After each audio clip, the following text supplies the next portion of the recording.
Chief justice کی بجائے جو آنے والے چیف جسٹس ہیں جنہوں نے 3-4 روز کے بعد اپنے آفس میں آ جانا ہے ان کو تقریر کرنی چاہیے، کیونکہ ان کو جو قوم ہے وہ یہ سننا چاہتی ہے کہ جو نئے آنے والے چیف جسٹس ہیں ان کی کیا پرائورٹیز ہیں اور وہ کس طرح عدالتی نظام کو لے کر چلیں گے، کیا تبدیلیاں لے کر آئیں گے، کیا ان ہاؤس تبدیلیاں ہوں گی۔ بیسیکلی جو اپنا ایک ایجنڈا ہوتا ہے کسی بھی چیف جسٹس کا وہ اس فل کورٹ ریفرنس میں بتاتا ہے، مگر اب بتایا یہ جا رہا ہے کہ چیف جسٹس آف پاکستان کے پاس 2 فائلیں بھیجی، جن میں سے ایک اس نئے عدالتی سال کے فل کورٹ ریفرنس کی تھی جس کو چیف جسٹس آف پاکستان نے جس پر دستخط کر دیے ہیں، اور اب اس سے وہی چیف جسٹس عمر عطا بندیال خطاب کریں گے، اور 11 تاریخ کو یہ اب ہونے جا رہا ہے۔ اور اب دلچسپ بات یہ ہے آج 8 ہے، کل 9 ہے، پھر 10 ہے اور منڈے کو 11 ہے، اور منڈے کو اب یہ تقریب ہونے جا رہی ہے سپریم کورٹ میں، اور کیا معلوم چیف جسٹس قاضی فائز عیسیٰ اس فل کورٹ ریفرنس میں آتے ہیں یا نہیں آتے۔ بہرحال جو بھی ہے معلوم پڑ جائے گا 11 سپٹمبر کو۔ اس کے علاوہ جو بڑی خبر ہے وہ یہ ہے کہ چیف جسٹس عمر عطا بندیال صاحب کے پاس جو دوسری فائل جس کا میں نے آپ کو حوالہ دیا وہ فائل بھیجی گئی ہے 15 تاریخ کو ایک ریفرنس کی، جو reference chief justice of Pakistan Umar Ata Bandial صاحب کے اعزاز میں دیا جانا ہے اور ان کی ریٹائرمنٹ سے قبل، مگر اس فائل کو ابھی تک چیف جسٹس عمر عطا بندیال نے ذرائع کے مطابق اپنے پاس ہی رکھا ہوا ہے، اس پر دستخط نہیں کیے، اس فائل کو واپس نہیں لوٹایا۔ تو یہ کافی کنسرننگ ایک ڈیولپمنٹ ہے کہ چیف جسٹس آف پاکستان نے آخر کیوں کر اس فائل کو روک رکھا ہے، اور اس کی ایک وجہ یہ سمجھ میں آتی ہے کہ 11 تاریخ کو شاید چیف جسٹس آف پاکستان بھانپیں یا پھر اس بات کا اندازہ لگائیں، جائزہ لیں کہ bar council, supreme court bar ایسوسی ایشن، اٹارنی جنرل کیا ان کے ساتھ رویہ رکھتے ہیں، اور جسٹس قاضی فائز عیسیٰ کی جانب سے اگر کچھ ہوتا ہے تو وہ کیا ہوتا ہے، اور اس کے بعد ہی پھر وہ اس کے لیے اس سمری پر یا اس فائل پر دستخط کریں جو ان کے اعزاز میں فل کورٹ ریفرنس دیا جانا ہے۔ کیونکہ اس میں ایک بڑی بات یہ ہے کہ نہ صرف پاکستان بار کونسل، جن کا اب ایک آپ کہہ سکتے ہیں کہ ٹاکرا نظر آ رہا ہے ہمیں چیف جسٹس کے ساتھ، دوسری جانب جو اٹارنی جنرل فار پاکستان ہے انہوں نے بھی حکومت پاکستان کا موقف وہاں پر رکھنا ہے، مگر ان کے خطاب میں ایسا اتنا زہر نہیں ہوتا جتنا پاکستان بار کونسل کے خطاب میں اکثر ہم نے دیکھا ہے، اگر ان کی مرضی کے یا ان کی پسند کے چیف جسٹس نہ ہوں۔ جو سب سے امپورٹنٹ اس تقریب سے خطاب ہوتا ہے وہ ہوتا ہے سینئر پیونی جج کا یا پھر نامزد چیف جسٹس کا، کیونکہ وہ ایسا ریفرنس ہوتا ہے جیسا کہ اب میں نے آپ کو پہلے بتایا کہ جو عدالتی سال کا ریفرنس ہوتا ہے اس میں صرف ایک جج چیف جسٹس خطاب کرتا ہے، لیکن جو چیف جسٹس کے آنر میں ایک ریفرنس ہوتا ہے اس ریفرنس سے نہ صرف چیف جسٹس بلکہ سینئر پیونی جج بھی خطاب کرتے ہیں۔ اور اب یہاں پر شاید جسٹس عمر عطا بندیال صاحب کو کچھ اس بات کا خوف ہے یا ڈر ہے کہ شاید جسٹس قاضی فائز عیسیٰ اور پاکستان بار کونسل کی جانب سے کچھ ایسی تقاریر نہ کر دی جائیں جو ان کے لیے امبیرسنگ ثابت ہو سکتی ہیں۔ ماضی میں بھی ہم نے یہ دیکھا ہے، ماضی قریب میں جسٹس مقبول باقر جو کہ آج کل وزیر بن چکے ہیں، وزیر اعلیٰ ہیں سندھ کے نگران، انہوں نے جب ان کی ریٹائرمنٹ تھی اور ان کے حوالے سے ریفرنس تھا ان کی ریٹائرمنٹ سے، تو انہوں نے اس ریفرنس پر خطاب کرتے ہوئے چیف جسٹس عمر عطا بندیال صاحب پر کڑی تنقید کی تھی، اور کافی سخت اور تلخ باتیں انہوں نے کی تھی اس تقریر کے اندر۔ وہ تقریر آج بھی ریکارڈ پر موجود ہے، آپ دیکھ سکتے ہیں، میں بھی کبھی کسی روز فرصت ملی تو آپ کے ساتھ ضرور شیئر کروں گا۔ جسٹس مقبول باقر کی اس تقریر سے بھی شاید جسٹس عمر عطا بندیال صاحب کو اندازہ ہو کہ جسٹس قاضی فائز عیسیٰ صاحب ان کے ساتھ کیا کر سکتے ہیں۔ بہرحال جو ان کے قریبی لوگ ہیں جسٹس قاضی فائز عیسیٰ صاحب کے، وہ تو یہ دعوے کر رہے ہیں کہ جسٹس قاضی فائز عیسیٰ اگر ان کو یہ موقع ملا تو اس طرح کی کوئی تقریر نہیں کریں گے، میگنانمٹی کو ملحوظ خاطر رکھیں گے اور اس کا مظاہرہ کریں گے، اور ساتھ ساتھ جو ان کے اپنے اب آئندہ فوکس ہوگا آئندہ والے سال میں یا ان کے بطور چیف جسٹس عہدے میں، وہ اس پر اپنا فوکس رکھیں گے اور چیف جسٹس عمر عطا بندیال صاحب کے حوالے سے زیادہ باتیں شاید وہ نہ کریں۔ مگر ایسا ہم نے پہلے کئی دفعہ دیکھا ہے، میں نے مقبول باقر صاحب کی آپ کو مثال دی، جسٹس آصف سعید کھوسہ صاحب نے چیف ثاقب نثار صاحب کے جو ریفرنس تھا، میں آپ کو ایک ویڈیو میں پہلے بتا چکا ہوں کہ انہوں نے بھی کافی تلخ باتیں کر دی تھی، حالانکہ بہت اچھی دوستی تھی جسٹس ثاقب نثار اور جسٹس آصف سعید کھوسہ کے درمیان، مگر اس ایک تقریر نے بھی کافی دراڑیں ڈال دی تھیں، اور جسٹس کھوسہ نے ثاقب نثار صاحب کو جاتے جاتے کافی کچھ سنا دیا تھا. تو یہ کچھ وجوہات ہوتی ہیں جس کی وجہ سے شاید جسٹس عمر عطا بندیال صاحب اب پہلے اس بات کو اشور کر رہے ہوں کہ اس طرح کی کوئی بات وہاں پر نہ ہو، اس طرح کی بدمغزی نہ ہو، کیونکہ وہ پھر جانے والے چیف جسٹس کے لیے مزید امبیرسمنٹ کا سبب بنتا ہے. تو یہ اب ڈیولپمنٹ ہے. بظاہر تو نظر نہیں آ رہا کہ جو ججز ہیں ان کے آپس میں جو تعلقات ہیں وہ بہتر ہوئے ہیں اس پچھلے کچھ عرصے میں، جب سے جسٹس قاضی فائز عیسیٰ یا ایون جسٹس سردار طارق مسعود جو ہیں وہ الگ الگ وہ کسی بینچ میں نہیں بیٹھ رہے. اب 2-4 روز قبل ایک ان کی ملاقات بھی ہوئی ہے جس کو کرٹسی میٹنگ کہا جا رہا ہے چیف جسٹس بندیال کے ساتھ، مگر اس ملاقات میں بھی معلوم یہی ہو رہا ہے کہ شاید جو برف ہے وہ پگھل نہیں رہی اور ان کے تعلقات مزید بگڑ ہی رہے ہیں. اب اس میں سرد مہری کا مظاہرہ کون کر رہا ہے یہ تو وقت آنے پر معلوم ہوگا. چیف جسٹس نے کچھ 1-2 اپوائنٹمنٹس بھی اسی دوران کی ہیں، اس ملاقات کے بعد کی ہیں. تو بظاہر نظر یہ آ رہا ہے کہ شاید قاضی فائز عیسیٰ صاحب ان اپوائنٹمنٹس کے بھی حمایت میں نہیں تھے. یہ تو اب ان کے چیف جسٹس کے بطور چیف جسٹس عہدہ سنبھالنے کے بعد معلوم ہوگا اگر وہ کچھ اس حوالے سے کرتے ہیں. تو یہ صورتحال ہے. اب دیکھتے ہیں معاملات آگے کس طرف چلتے ہیں. آج ایک اور ڈیولپمنٹ ہوئی ہے سپریم کورٹ نے. ایک تو آج آپ کو معلوم ہے آڈیو لیکس کیس کا بڑا ہی ایک دبنگ قسم کا فیصلہ سنایا ہے، مگر کافی دیر سے سنایا ہے اور کافی لوگوں نے آپ لوگوں نے اس پر کمنٹس کیے ہیں ویڈیو پر. وہ بڑے ہی ریلیونٹ اور بڑے پرٹیننٹ کمنٹس ہیں. اور اب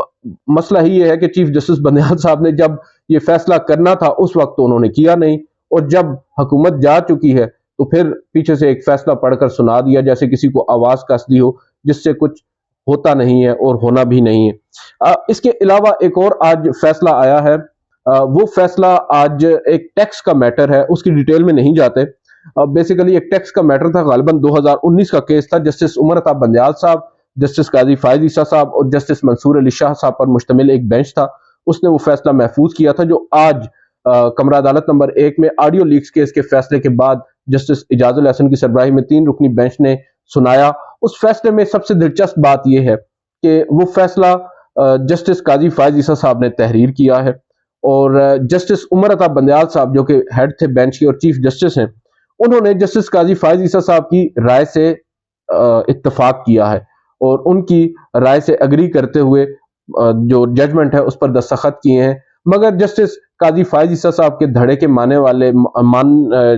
سمجھے جانے والے جسٹس منصور علی شاہ صاحب نے اس جسٹس قاضی فائز عیسیٰ صاحب کے تحریر کردہ فیصلے سے اختلاف کیا اور اپنا ایک الگ اختلافی نوٹ لکھ دیا ہے. اور یہ ایک بڑی دلچسپ صورتحال ہوئی ہے، غیر معمولی صورتحال ہوئی ہے. ہم نے گزشتہ چند عرصے میں کم از کم اس طرح کی کوئی بات نہیں دیکھی کہ جہاں پر قاضی فائز عیسیٰ صاحب اور جسٹس عمر عطا بندیال صاحب کسی ایک چیز پر تو کم از کم اگری کیے ہیں، بے شک وہ ایک عدالتی فیصلہ ہی صحیح.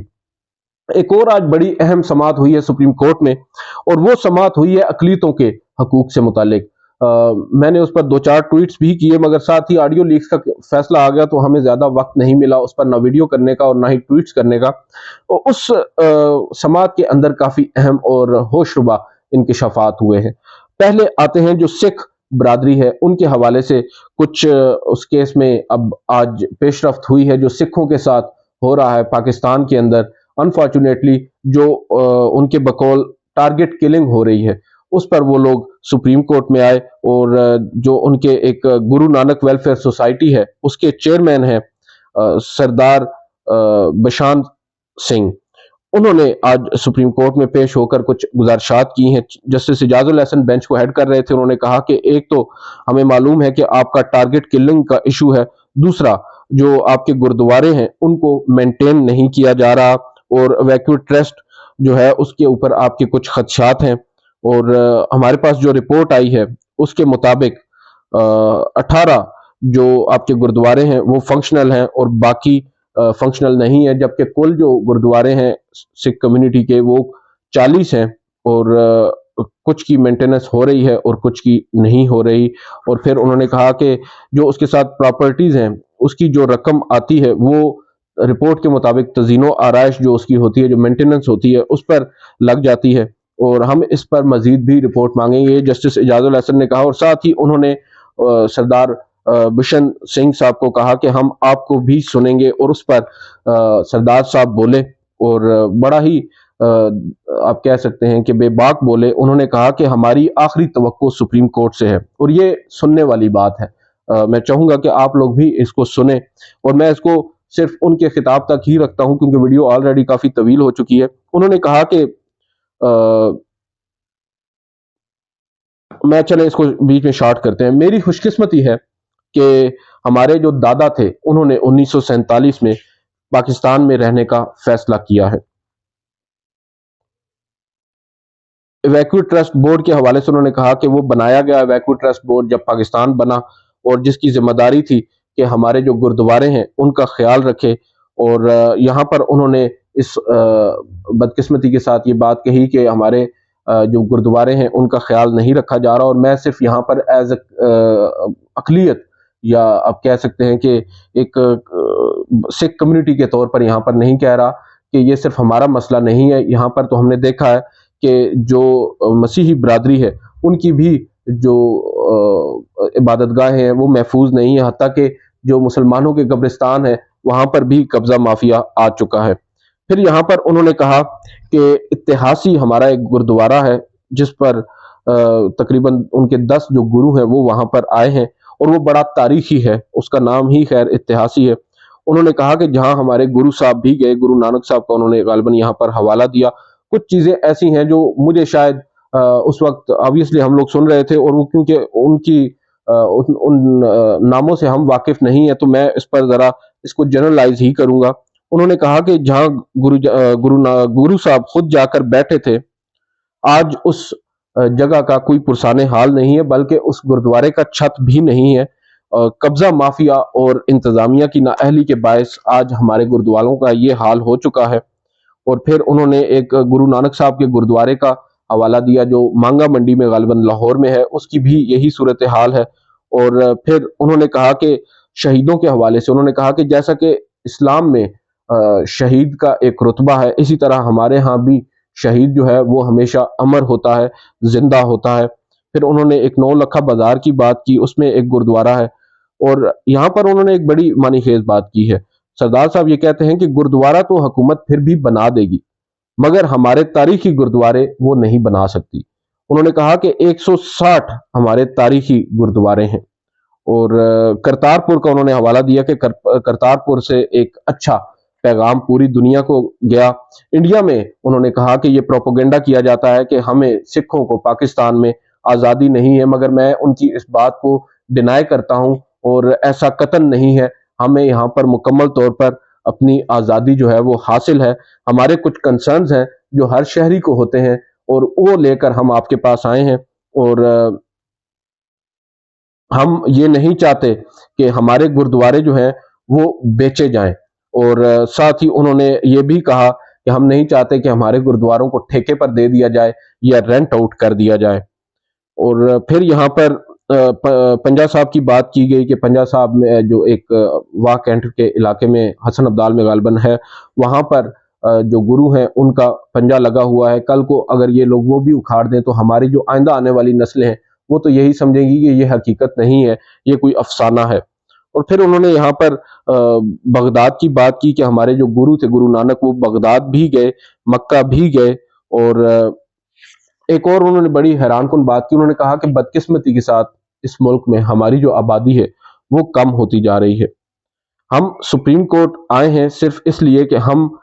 سپریم کورٹ سے آس رکھتے ہیں ہمیں انصاف ملے گا. پاکستان میں وہ یہ سمجھتے ہیں کہ پاکستان ہمارا ملک ہے، اور یہ صرف ہمارا ملک نہیں ہے، یہ ہمارا مکہ اور یہ ہمارا مدینہ ہے.